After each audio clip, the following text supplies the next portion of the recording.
안녕하세요. 불분명한 육종암 사기로 투병하고 있는 투병몽이라고 합니다. 제가 7월 첫째 주 정도에 올렸던 영상에서 고향인 전주에 내려갔었다고 말씀을 드렸었는데요.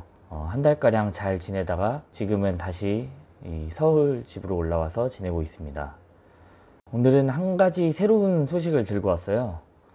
바로 제가 코로나 백신을 맞았다는 소식입니다.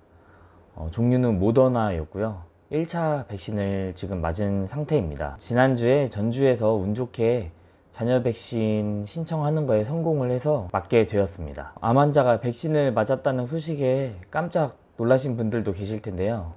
암 환자가 백신을 맞아도 되는지 궁금해 하시는 분들이 꽤 많으시더라고요. 근데 결론부터 말씀드리자면 맞아도 된다는 경우가 꽤 많았습니다.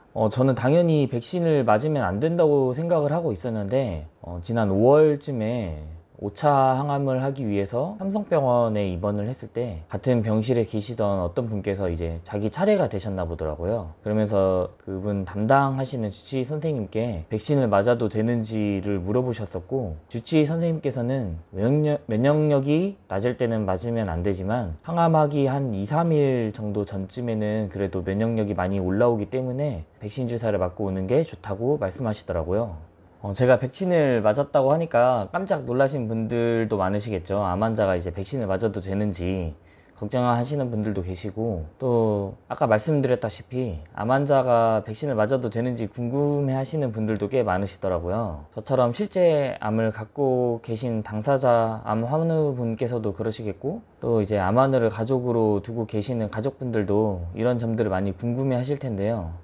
제가 오늘 말하고자 하는 것은 이제 꼭 백신이 아니더라도 우리가 암 환자 그리고 암 환우 가족으로 살아가면서 이것들을 해도 되는지 안 되는지 궁금해하는 경우들이 생각보다 꽤 많아요. 먹는 것부터 해서 무엇을 해도 되는지 이런 궁금증이 들 때가 많더라고요. 물론 상황에 따라서 극명하게 당연히 하면 안 되는 것들과, 그리고 또 너무나도 당연하게 해도 되는 그런 것들은 존재를 하지만, 이제 문제가 되는 것들은 이것을 해도 되는지 안 되는지 궁금한 것들일 텐데요. 그런 것들이 보통은 이득과 손해가 공존해 있는 것처럼 보이는 그런 것들이죠. 저 같은 경우는 암 진단 초기에는 과일을 먹는 것부터가 굉장히 조심스러웠었어요. 왜냐하면 과일 안에는 당이 많다고 우리가 알려져 있잖아요. 근데 또 다른 한편에서는 과일을 많이 먹는 것이 좋다, 아니면 간식으로 과일을 먹어줘야 다른 데에서 먹지 못하는 것들, 열량이나 이런 것들을 보충할 수 있다, 이런 얘기들이 함께 공존하다 보니까 내가 과연 과일을 먹어도 되는지 안 되는지에 대해서 좀 궁금해지게 되더라고요. 그런 것들을 또 궁금할 때마다 병원이나 카페 이런 데에다 질문을 할 수는 없으니까 좀 난감한 상황들이 있었는데요. 저는 아직 초보 암 환자라고 생각을 하지만 해도 되는 것과 하면 안 되는 것, 먹어도 되는 것과 먹으면 안 되는 것, 이런 것들을 하나 둘씩 지금 정립해 가고 있는 상황인 입장에서 무엇을 해도 되는가 라는 질문에 스스로 이렇게 생각하기로 했거든요. 그것은 이익이 손해보다 크다면 해도 좋다, 이행해도 좋다 라는 것입니다. 그러니까 이익과 손해가 공존하고 있는 상황에서 내가 취할 수 있는 이 이득이라는 것이 이 손해라는 것보다 더 크다면 산술적인 계산에서 그것은 이익이 된다는 말이 되기 때문에 그것을 이행하기로 결정했다는 얘기인데요. 코로나 백신도 마찬가지였어요. 코로나 백신을 맞음으로써 코로나로부터 조금 자유스러워지고 코로나 위험으로부터 이제 벗어나는 그 이득이라는 것이 코로나 백신을 맞음으로써 감당해내야 될 그런 겪을 수도 있는 백신에 대한 위험성, 부작용 이런 것들이 있잖아요. 그 손해라고 생각하는 것들보다 더 이득이 크다고 생각했기 때문에 백신을 맞아도 된다라는 결정을 내리게 됐고요. 과일도 마찬가지로 과일이 갖고 있는 그런 과당이라는 것들이 내 몸에 줄 수 있는 그 손해라는 것보다 과일을 먹음으로써 다른 더 나쁜 간식을 먹는 것을 대체할 수도 있고, 또 과일을 먹는 것으로서 그 자체로서 이제 저한테 좋을 수 있는 그 이득이라는 것이 더 크기 때문에 그런 해당하는 과일들은 먹는 것이 좋다라는 그런 결정을 내리게 되었습니다. 앞으로도 암 환자로 살아가면서 무엇을 해도 되는가 라는 그 질문에 항상 휘둘리고 계속 그 고민을 하면서 살아갈 것 같은데요. 계속 그때마다